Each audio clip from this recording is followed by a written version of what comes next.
Bonjour à toutes et à tous et bienvenue dans ce nouvel épisode de notre podcast. Je suis ravi de vous retrouver ici. Aujourd'hui, on va parler d'un sujet qui nous touche tous, à différents moments de nos vies. Comment gérer le stress quand tout change autour de nous? Ouais. Pour les personnes qui nous rejoignent pour la première fois, ce podcast est un espace d'exploration, d'outils concrets et de réflexion puissante pour vous aider à traverser le changement, comme toute épreuve dans la vie, avec plus de conscience, moins de stress et un peu plus de joie. C'est un espace pour comprendre ce qu'on vit, poser des mots sur nos émotions et surtout repartir avec des clés concrètes et inspirantes. Exactement. Aujourd'hui, nous sommes avec AFF qui nous rejoint de la Tunisie. Mais dans un premier temps, je vais m'introduire. Après, je vais lui donner la main de faire de même. Je me présente, je suis Saad Kabaros. Je suis entrepreneur et accompagnateur accrédité ICF, praticien du modèle processus communication modèle et du coaching ericksonien, passionné par tout ce qui touche à la transformation et au potentiel humain, la connaissance de soi et au développement personnel de manière générale. Ma mission aujourd'hui est d'aider les personnes qui veulent retrouver du sens, sortir du stress chronique ou simplement avancer avec conscience, à mieux se connaître à travers des outils puissants comme la process communication modèle, ce qu'on va voir par la suite au cours de notre podcast, et le coaching centré sur les solutions. Et moi, je me présente, je suis AFEF, ABES, neurocoach ericksonienne accréditée ICF. Je suis également neuropédagogue et formée aux troubles neurodéveloppementaux. Je suis spécialisée dans l'accompagnement des personnes avec TDAH, trouble déficit de l'attention avec ou sans hyperactivité. J'accompagne les esprits en mouvement à retrouver leurs axes. Dans les tempêtes du changement, j'aide chacun à transformer le stress en puissance douce et le chaos en clarté intérieure. Voilà, avant d'entrer dans le vif du sujet, on aimerait vous amener ailleurs, là où le changement prend la forme d'une vague, d'un souffle, d'un mouvement intérieur. Parce que parfois, là, une métaphore dit tout ce que les mots ne disent pas. En coaching, on dit souvent qu'une bonne métaphore peut transformer un ressenti confus en prise de conscience claire. Alors pour parler du changement, on va commencer avec une de nos préférées. Le changement, c'est une vague que l'on ne choisit pas. Parfois, elle vient de loin, parfois elle nous surprend. On peut lui tourner le dos, s'agripper au rivage, s'user à vouloir l'arrêter. Mais la vague avance, indifférente à nos peurs. Alors, un jour, on saisit la planche. On apprend à lire les courants, à tomber, à se relever. Le cœur bat plus fort, l'équilibre tremble, mais on découvre que glisser sur l'inconnu peut devenir une danse. Le changement ne se contrôle pas, il se surfe, il s'écoute, il s'épouse. Et chaque vague, aussi haute soit-elle, nous porte un peu plus loin, vers un soi que l'on ne connaît pas encore. Ouais. C'est beau dit comme ça, Afef, mais dans la vraie vie, quand la vague arrive, et ça, et ça par expérience, on panique souvent, en plus qu'on surfe, non? Oui, absolument, ça. Le stress est là, et c'est normal. Il fait partie du voyage. Mais ce stress qu'on ressent, est-ce qu'on est condamné à le subir ou est-ce qu'on peut le transformer, le traverser Mmh, autrement? C'est exactement ce qu'on va explorer avec vous aujourd'hui. ouais. J'ai hâte.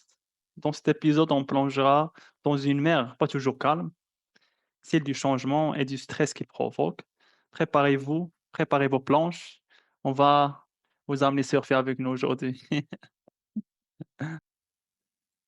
Combien de fois vous vous êtes retrouvé face à un changement, un déménagement, une rupture, une décision professionnelle avec cette fameuse boule au ventre, le cœur qui bat fort, l'impression d'être en apnée. Ce moment-là où tout en vous dit non, pas maintenant, pas comme ça. Eh bien, figurez-vous, ce n'est pas un bug, mais c'est un signal. Ce que vous ressentez, mes chers auditeurs, c'est du stress, mais pas forcément un danger. Peut-être même que c'est un appel à évoluer. D'un point de vue neurologique, le stress est une réaction de survie. L'amygdale, cette petite structure en forme d'amande dans notre cerveau, scanne notre environnement. Si elle perçoit une menace ou une situation exigeante, le cœur s'accélère, les muscles se tendent, le souffle se raccourcit. Euh, une cliente me partageait récemment, elle me disait dès que son manager évoque un changement de mission, qu'elle dormait mal, elle devenait irritable, elle se sentait totalement attaquée. En réalité, ce n'est pas l'annonce qui déclenche le stress, mais ce que son cerveau interprète. Je ne vais pas y arriver, je vais perdre le contrôle, je ne suis pas à ma place. Et c'est ce qui crée le stress. C'est l'événement en lui-même. C'est la perception qu'on en a. Deux personnes face à une même situation ne vont pas réagir de la même manière. L'une Mmh. va s'écrouler, l'autre va se dire ben, c'est une opportunité. Parce que ce qui détermine réellement le stress, c'est la carte mentale que chacun construit autour de ce type de situation. J'ai un client qui venait de vivre une rupture amoureuse, me disait bah, je suis foutu, je vais être seule toute ma vie. Et en l'accompagnant à déconstruire ses pensées limitantes. Il a pu transformer cette douleur en occasion de se redéfinir, de se reconnecter à ses besoins Mmh. profonds. Je vais te parler de Carol Dweck, une psychologue américaine qui a introduit des concepts de mindset fixe et de mindset de croissance. Les mindset fixes, lorsque on a des qualités qui sont figées, ils ne peuvent pas changer. Bah, je ne suis pas fait pour ça, c'est trop difficile. Et les mindset de croissance, ils voient leurs capacités comme des compétences qui peuvent être développées par l'effort, l'apprentissage et la persévérance. Je ne sais pas encore, mais j'apprends. Peut-être que ce stress est un moteur pour sortir de ma zone de confort. Ce sont des pensées que les gens qui ont un mindset de croissance pensent. Donc, je peux vous le confirmer, lorsqu'on refuse d'écouter son stress, il se renforce, comme un enfant qui pleure. Plus on l'ignore, plus il crie fort. Il a besoin qu'on le rassure en mettant dans des mots justes sur ses émotions et en acceptant sa frustration. Hem, Parce que le oui, ça c'est le fixed mindset, c'est ça? C'est lorsqu'on refuse le stress, ou bien on résiste au changement, on le nourrit. absolument, Mmh, absolument, c'est on le intéressant. nourrit, on Moi, le le nourrit. fixed mindset et le growth mindset, je l'ai la première fois que j'ai entendu ça, j'étais dans un congrès en Malaisie, dans un événement de développement personnel, et il y avait une personne que j'admire tellement qui s'appelle Japadas Bismarck, c'est un Philippinien, et il a parlé de ça. C'était vraiment super intéressant. Là, tu es en train de l'aborder. Ça me fait revoyager à une époque, mais je ne savais pas ça, en fait. Oui, c'est tout à fait logique. Lorsqu'on résiste au changement, on donne du pouvoir à ce qu'on fait jusqu'à maintenant, à nos schémas, c'est ça? Quotidiens, Absolument, et on n'est ouais, pas dans la progression, mais on est plus dans la résistance et dans la zone de confort, je dirais. absolument, absolument ça, parce que Mmh. le stress ne vient pas tout seul. Il est toujours porteur d'un message. Mmh. Il est nécessaire d'être flexible et d'écouter notre stress avant de mieux l'utiliser parce qu'il est un outil. Comprendre les facteurs aussi qui contribuent à ce stress peut nous permettre à le gérer plus efficacement et transformer nos peurs en une opportunité de croissance. Mmh. Kelly McGonigal, une psychologue de la santé américaine, a montré dans une étude célèbre que le stress n'est pas nocif en soi, mais que le croire le rend nocif. Quand on change le sens qu'on lui donne, on en diminue les effets physiologiques. On passe d'un état de stress destructeur à un état de stress mobilisateur. Ben, Mmh. les pensées vont changer aussi. De je suis stressée, ben, ça devient je suis activée pour quelque chose d'important. De je vais perdre pied devient je suis en train d'ouvrir un espace inconnu et challengeant. Le stress révèle Mmh. ce que vous êtes prêt à dépasser. C'est une contraction avant l'accouchement. Bah, si j'aime bien cette métaphore. Mmh. Elle est très expressive pour moi. Ouais.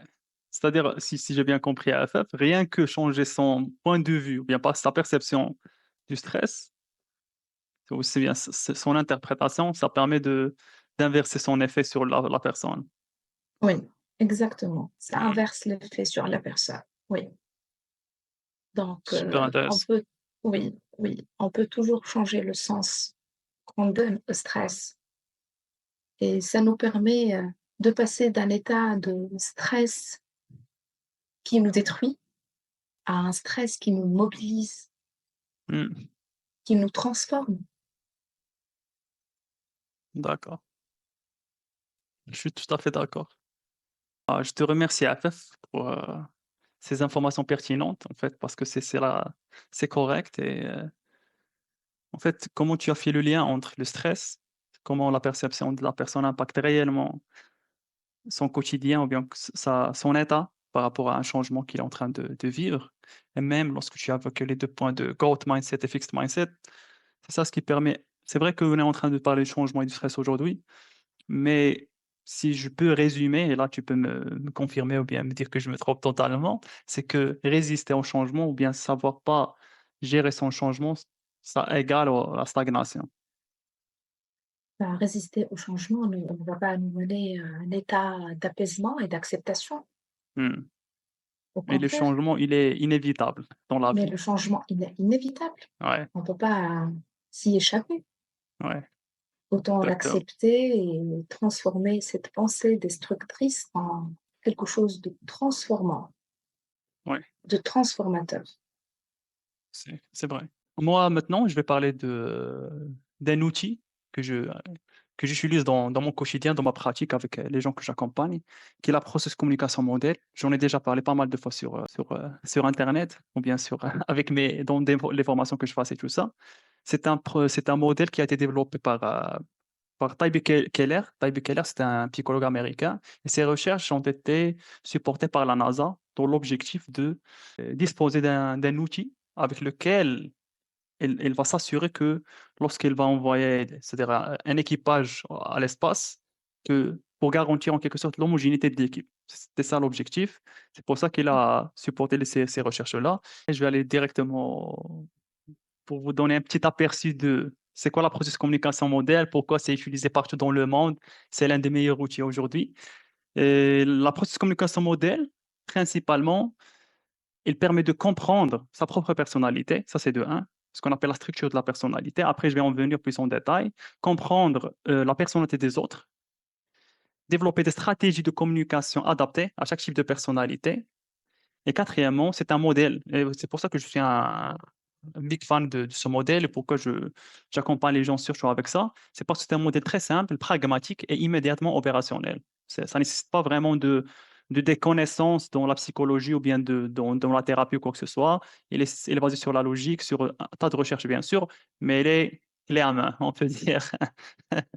OK. Selon la Très processus intéressant. communication ouais, j'ai partagé Ouais. mon écran. Ouais. Selon la processus communication modèle, il y a 6 types de personnalités. Il y a ce qu'on appelle le profil ou bien le type de personnalité analyseur. Il y a le type de personnalité persévérant. Il y a une personne ou bien un type de personnalité empathique. Il y a l'imaginaire, l'énergiseur et le promoteur. OK? Ça, c'est la répartie ici. Mmh. Tu veux m'en dire un je Oui, vois c'est très que tu es curieuse. je suis très curieuse et effectivement, c'est des informations très pertinentes et je découvre avec toi ça. Le Tybee Keller, il dit que chacun de nous, il développe des qualités ou bien voilà, il développe des qualités de chacune de ces types de personnalités au cours de notre vie. OK? Ça veut dire que nous tous, on dispose des 6 types de personnalités. Par contre, il y a une qui domine et les autres, on en dispose avec des pourcentages différents. D'accord? Ce qui fait que, tu peux imaginer une structure de personnalité, c'est comme si, 6 étages, parce que c'est le cas. Il y a la base, c'est celle qui domine en quelque sorte. Par exemple, une personne peut avoir la base, empathique, type de personne empathique et là, les 5 autres ont dans un ordre, on peut dire décroissant. La base, là, elle a plus d'énergie, c'est elle qui domine son quotidien. Celle qui suit, c'est elle est un peu moins dominante, celle d'après, OK. ainsi de suite. C'est bon? Et pour Oui. chaque type de personnalité, il dispose de caractéristiques qui sont, par exemple, des questions existentielles. Chacune a des besoins psychologiques qui sont primordiaux pour elle.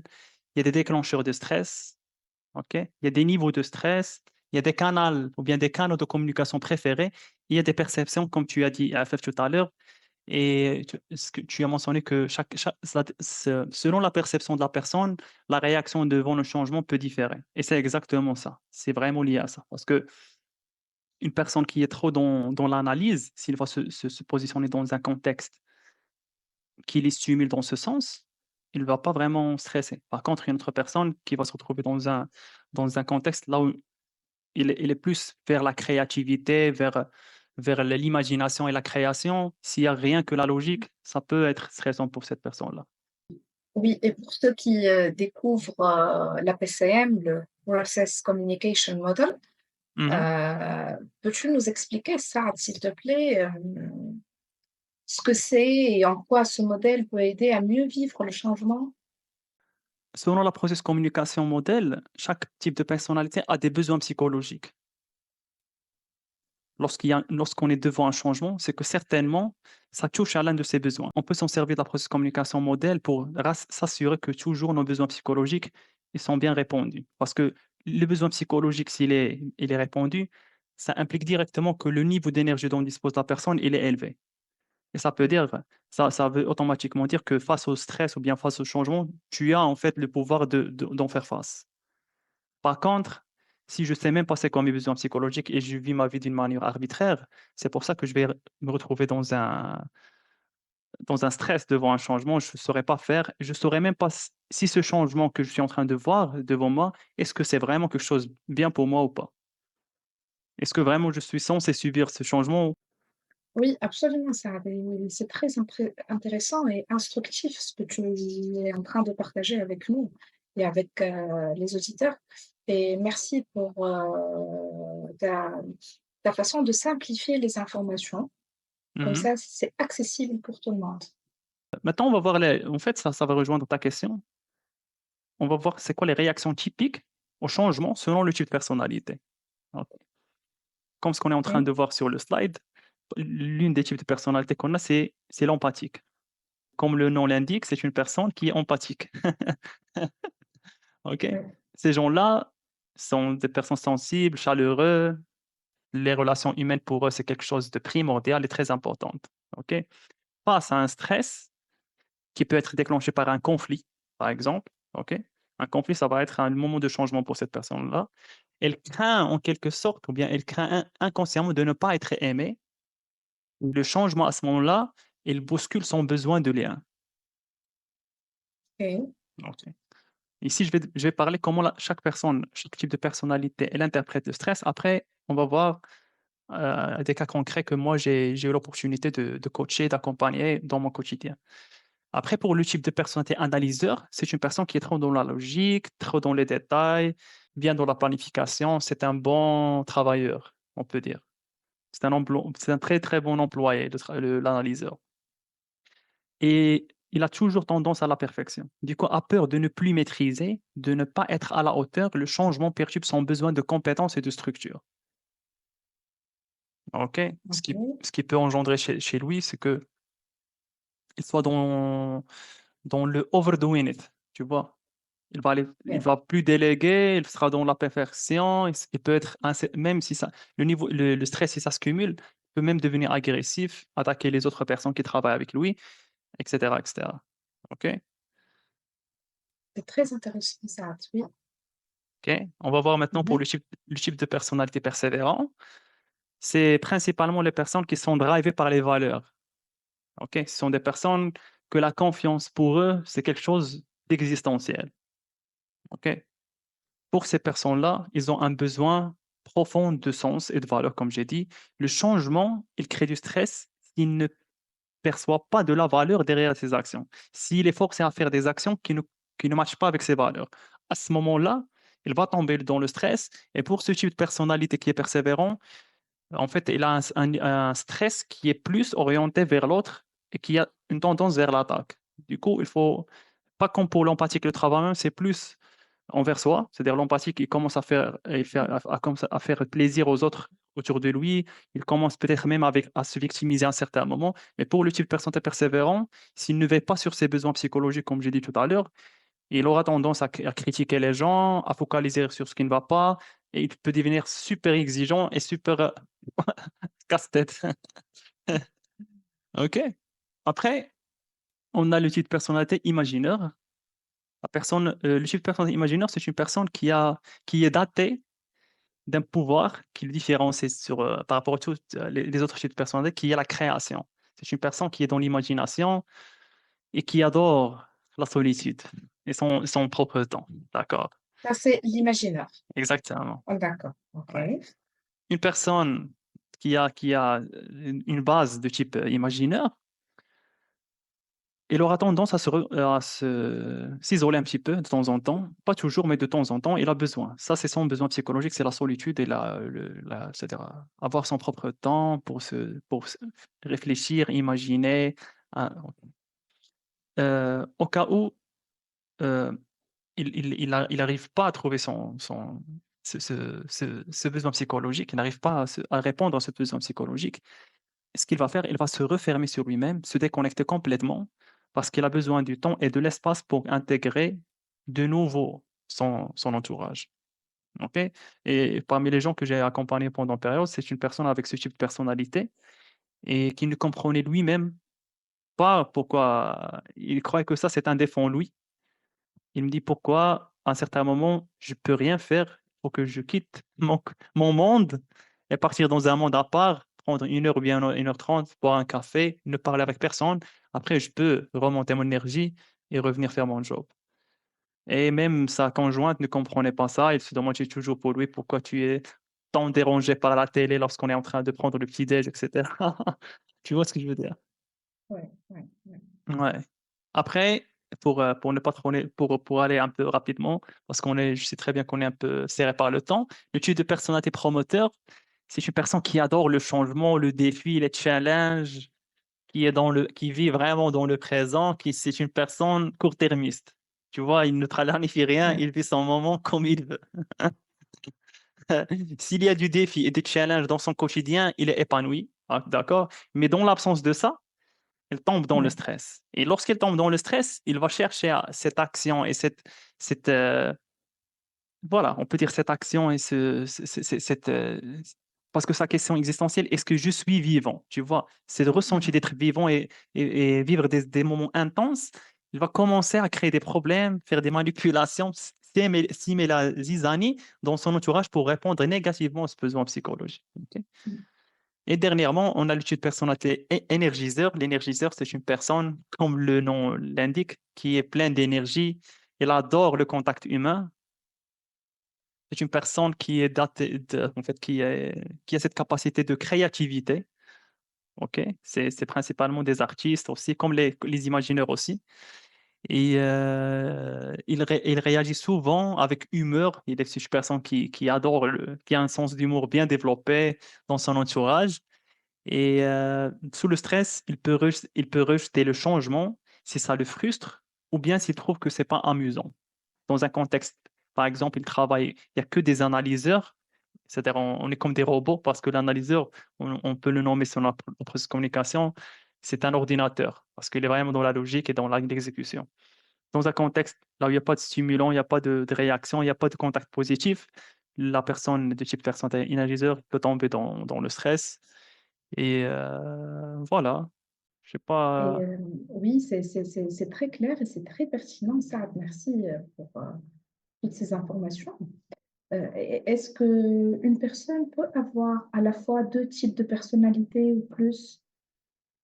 Ouais. Ou bien En fait, chaque profil a un type, bien défini à lui? c'est une très belle question, Afaf. En fait, selon la processus communication modèle, nous disposons des 6 types de personnalités, OK? Mais avec des pourcentages différents selon, en fait, l'ordre des types de personnalités et le degré de son énergie et ça dépend principalement de ce qu'on a vécu lorsqu'on était des petits enfants, OK? Mmh. Comme j'ai dit tout à l'heure, il y a ce qu'on appelle la base. La base, c'est vraiment un type de personnalité qui domine sur le caractère de la personne.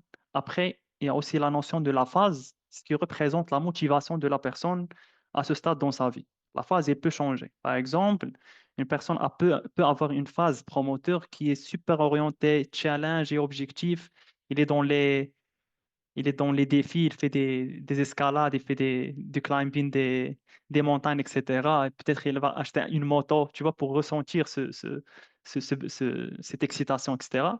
Mais à un certain moment de sa vie, sa phase, il peut changer, il peut remonter à une phase empathique. Son objectif principal ou bien ses besoins psychologiques seront plus la famille, passer du bon temps avec ses enfants, etc., etc. Mmh. Absolument. Et est-ce que le stress peut activer, chez nous des masques de personnalité? Exactement. Chacun de ces types de personnalités, lorsqu'il est devant les premiers signes de stress, parce que selon, ici je vais parler un peu, je vais rentrer un peu en détail, type de Mmh. personnalité, il a trois niveaux de degré de stress. Il y a trois niveaux de stress selon la processus Cone, ok? Et dans chaque niveau, la personne, elle met un masque. Par exemple, si on prend la personne empathique, le type de personne empathique, devant le premier stress, c'est-à-dire durant les 30 secondes jusqu'à la première minute, il porte un masque fait plaisir. Il fait plaisir. Ça peut être de la victimisation, on peut dire. C'est qu'il porte un masque victime. OK? Régner à Mmh. remplir, ce qu'on appelle. Après, il y a aussi du masque attaquant, lorsque j'ai parlé du persévérant devant le stress, surtout dans le deuxième degré de stress. Il porte un masque attaquant, il commence à reprocher tout le monde. Vous êtes des bandes de nuls, tu vois ce que je veux dire? Il est super exigeant, il Ouais. devient insupportable. OK? Ouais. OK. Bon, as-tu des conseils concrets peut-être ça, pour mieux communiquer avec une personne en stress, bah, selon son profil, de PCM? Ouais, c'est une très, très belle question. En fait, chaque type de personnalité, elle a un canal de communication préféré et adapté à lui. Du coup, c'est pour ça que moi, je suis big fan de cet outil parce que en connaissant les autres types de personnalités et en connaissant les gens dans mon entourage, de son entourage, on arrive à savoir et à détecter c'est quoi les types, c'est quoi les traits de caractère ou bien les types de personnalité dominants sur cette personne-là. Par exemple, si je suis devant un type de personne, une personne qui est de base analyseur, je sais très bien que son canal de communication préféré, c'est la logique et les pensées.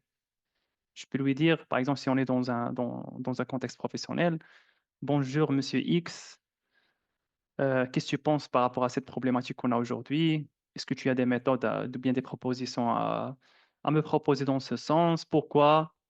Tant qu'on est dans la logique, pourquoi, comment, le quoi, etc., ça se passe bien. Si je suis devant une personne de type énergiseur qui est plus motivée par le contact positif, si je viens directement et lui commence à lui parler comment, pourquoi tu as fait comme ça, peut se sentir attaqué. Ça serait mieux de lui dire utiliser son canal de communication préféré, ce qui est le canal de communication émotif et ce qui est les réactions, c'est-à-dire je peux commencer avec une blague ou bien lui inviter à aller prendre une petite pause, parler d'un truc marrant qu'on a vu hier, ou regarder une vidéo drôle. Après, ça va lui montrer, ça va répondre à son besoin psychologique, monter sa motivation et après on peut entamer le sujet, le vif du sujet. Ouais. Du coup, c'est super important en fait. Et c'est un outil très, très adopté par les leaders dans différents secteurs d'activité, c'est-à-dire en fait, dans le contexte professionnel, beaucoup d'organisations, ils me contactent dans ce sens pour animer des formations et même encadrer des dirigeants, dans les accompagner dans l'objectif de mieux gérer leur équipe, parce que dans chaque équipe, on a les différents types de personnalités, il faut savoir communiquer le langage de chacun. Voilà. Ouais, ouais, absolument, absolument. Et si tu avais, une seule chose à dire, ça à quelqu'un qui vit un changement difficile, en ce moment, bah, selon son profil PCM, ce serait quoi? Et je dirais il faut qu'il identifie déjà qu'est-ce qui importe le plus pour lui dans cette vie. Parce que chacun de nous, il a des valeurs qui sont indispensables et qui, sans répondre à ces valeurs-là, il n'y a pas moyen qu'on soit à l'aise. OK? Pour moi, ça, vraiment, c'est numéro un. Une fois que c'est bon et la personne sache de quoi il a besoin, et s'il arrive à répondre à ce besoin-là, c'est parce que la valeur et le besoin psychologique, c'est vraiment totalement lié. Je dirais déjà, il sera dans un état, il peut affronter n'importe quel type de changement. La majorité des gens, qu'ils galèrent, qu'ils tombent dans des tragédies ou bien même dans des dépressions parce qu'ils ne savent pas répondre à leurs besoins psychologiques, ce qui implique que leur niveau d'énergie est bas et devant un changement, ils ne savent ni comment faire face, est-ce que ça se correspond vraiment à ce que je veux, comment réagir, qu'est-ce que je peux faire pour m'aider à faire face à ce changement. Et mon deuxième conseil, ça serait d'investir en soi, en fait. La personne doit investir en soi pour se comprendre Mmh. et parce que moi, j'étais, en fait, à la place de plusieurs personnes, soit dans un contexte personnel ou bien professionnel. Moi aussi, je galère à un certain moment, j'étais perdu, mais grâce à l'accompagnement, j'ai pu comprendre beaucoup de choses par rapport à moi et alhamdoulilah, j'ai pu avancer dans ma vie. Voilà.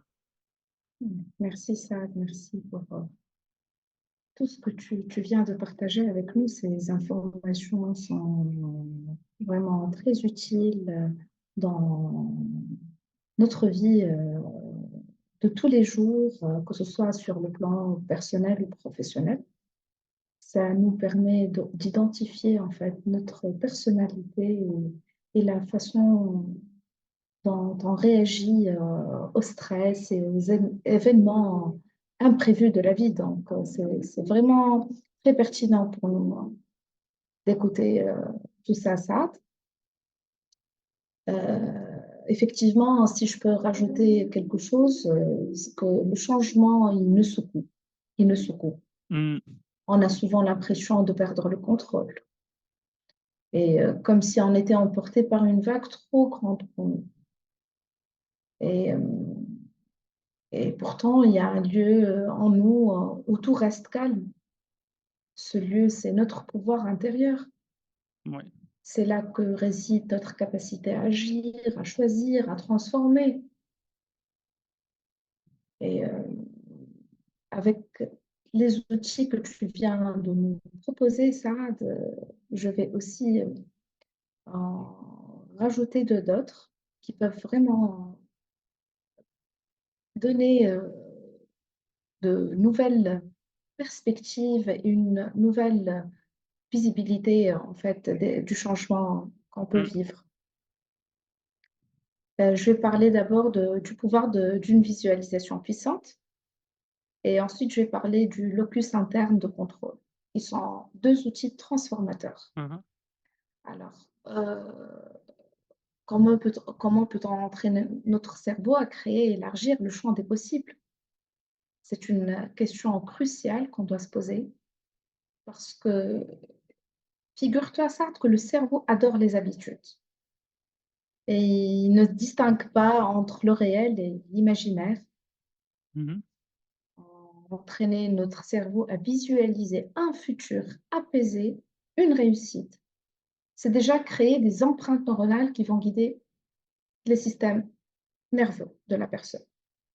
Donc, ce type de visualisation va stimuler la sérotonine, qui est l'hormone du bien-être, et Mmh. va créer un ancrage émotionnel.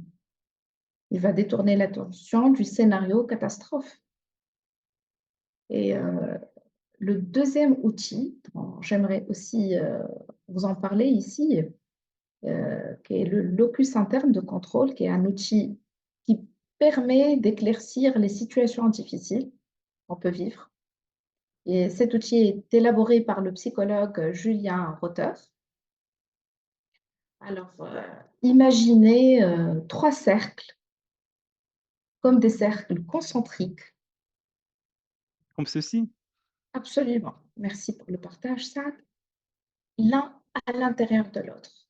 C'est un peu comme un jeu de cibles, mais ici, la cible, c'est votre énergie, votre pouvoir d'action.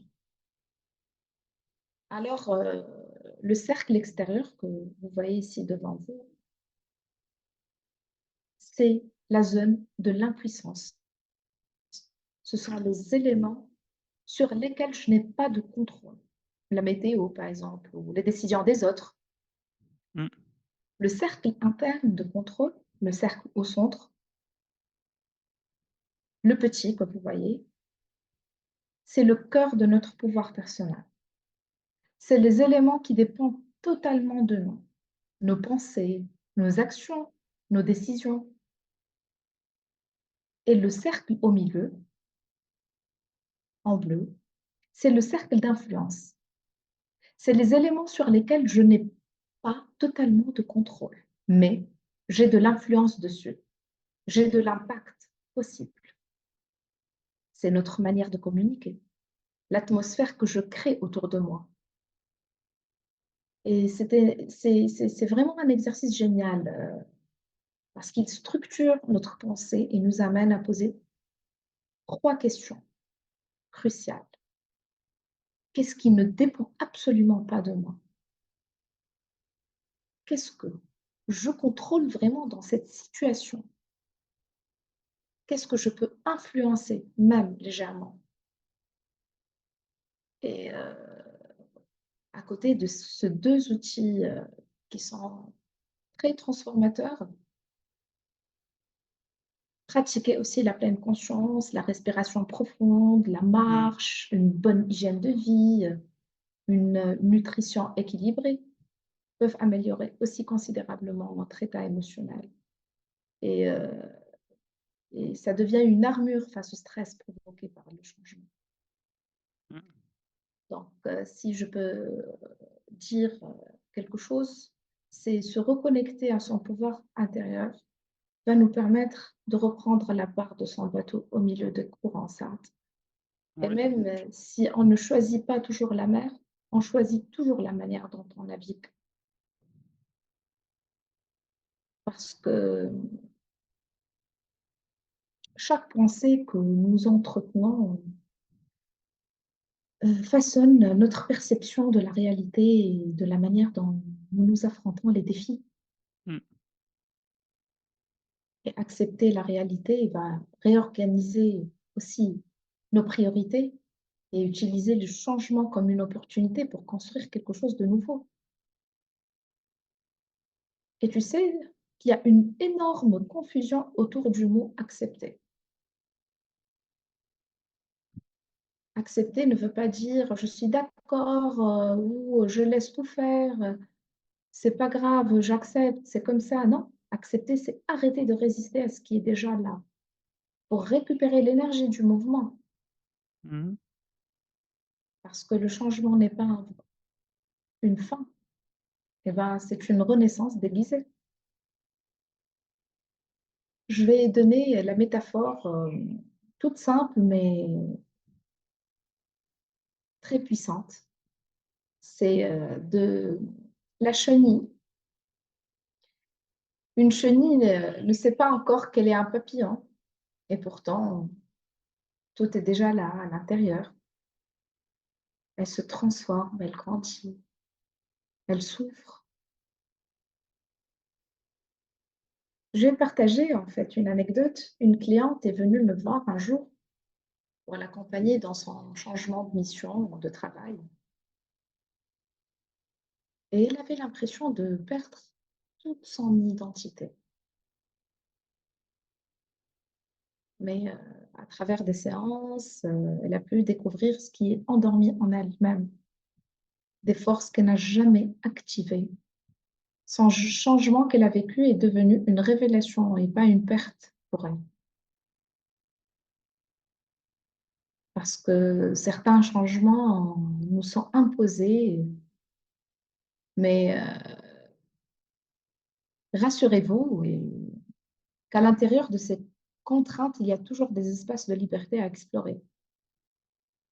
Ça, je t'invite, si tu veux bien, à penser à une contrainte actuelle et à te poser cette question: «Et si c'était une opportunité cachée? Et qu'est-ce que ce changement m'oblige à voir, à créer, à inventer?»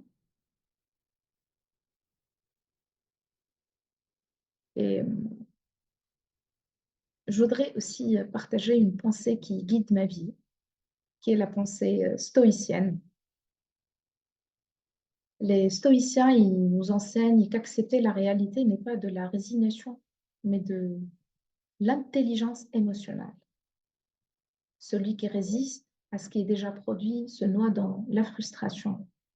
Mais Mmh. celui qui apprend à accepter trouve en lui la force d'agir.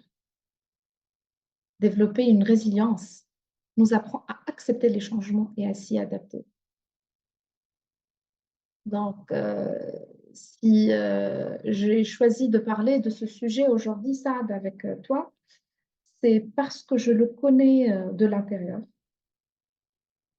comme vous. J'ai vécu des changements qui m'ont secouée, j'ai eu peur, j'ai douté, et j'ai découvert par un travail puissant et par de l'accompagnement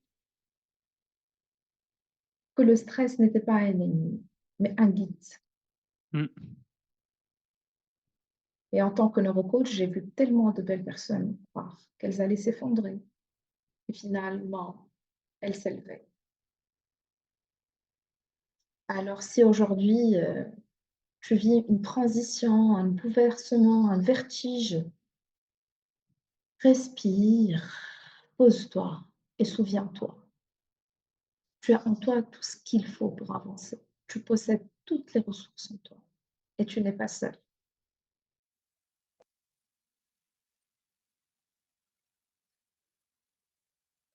Merci Saad.